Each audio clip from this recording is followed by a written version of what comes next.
Hello guys, நம்ம இன்றைக்கி என்ன பார்க்க போகிறோம்னா மக்காசோளம் சூப்பு. வாங்க வீடியோக்குள்ளே போகலாம். ஒரு மக்காசோளம் எடுத்திருக்கேன், நல்லா அது உரித்து பவுலில் போட்டிருக்கேன்.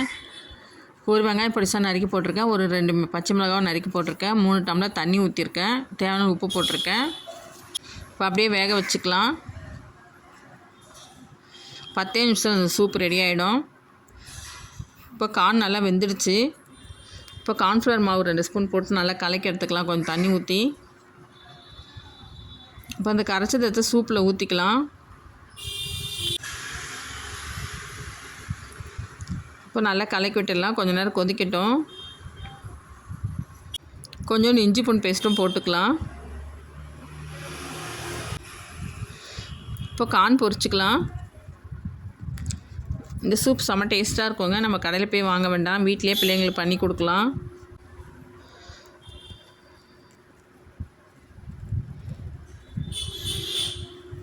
கார்ன் பொரிச்சாச்சு.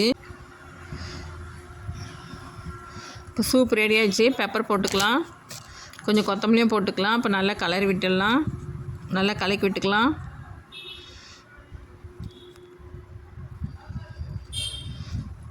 நீங்களே ட்ரை பண்ணி பாருங்கள். இந்த வீடியோ உங்களுக்கு பிடிச்சதா லைக் பண்ணுங்கள், சப்ஸ்கிரைப் பண்ணுங்கள், கமெண்ட் பண்ணுங்கள். Thank you friends.